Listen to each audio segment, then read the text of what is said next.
Hi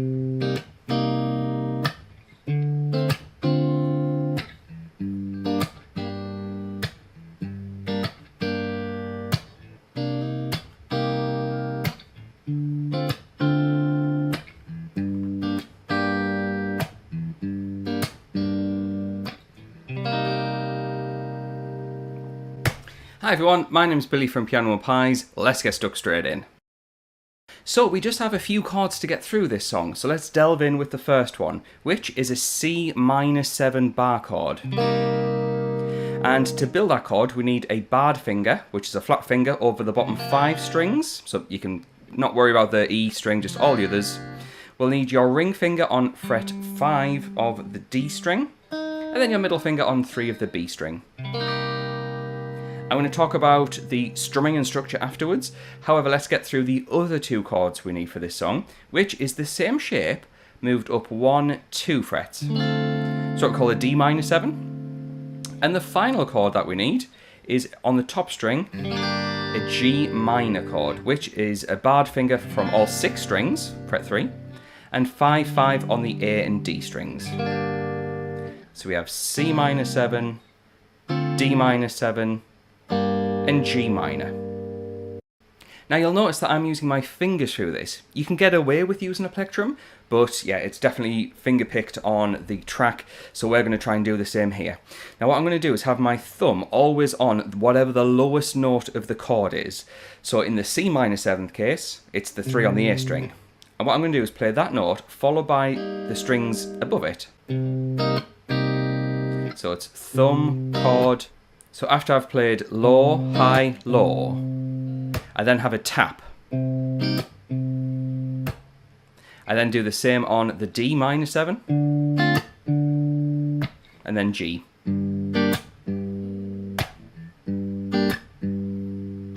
And you can see I played the G minor 7 2 times in a row.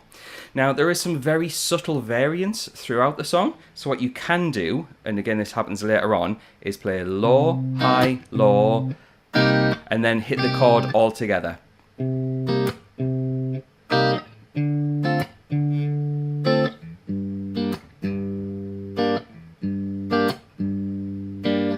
And when you go for the tapping, you can either just tap the strings, you can kind of have that sound, or just make sure that these fingers are not pressing down but touching the strings, and go for a scratch. Any of those different methods will work really well for this.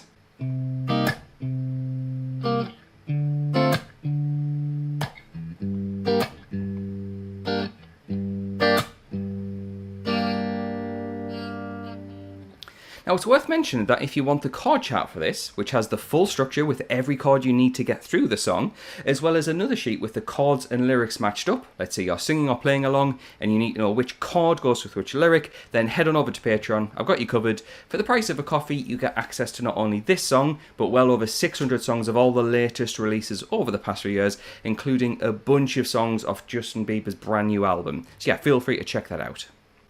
Now the kicker is, if you just keep looping those 3 chords round, you're going to get to the end of the song. However, it's worth mentioning that you can mix up how you can play this. Now there is a very prominent guitar part in this, but yeah, you can just change how you strum just a little bit if you want to add in a bit of variety. And one of the things you can do is that where you have a very subtle kind of arpeggiated chord. So slowly I played the first note, then the high note, and then I went from the lowest to the highest. It takes a bit of skill to get that, but you do it really fast.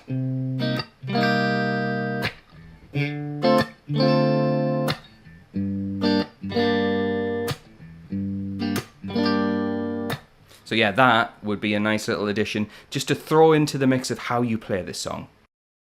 But yeah, I'm not going to make this video any longer than it needs to be. That is essentially how you get through this full song. So it's worth mentioning, yeah, if you want that extra material, do head on over to Patreon. It'll save you from trying to write things down or maybe trying to memorise and forget, because if you're anything like me, I forget everything. That's why I have my notes to one side to help me get through these songs. So yeah, links in the description for that. I also want to say a quick thanks to the people floating by on the screen. Those guys are my active patrons, so the moment this video goes live, they'll get access to that content straight away. So thanks to them for their support, thanks to you for watching, and I'll catch you in the next one.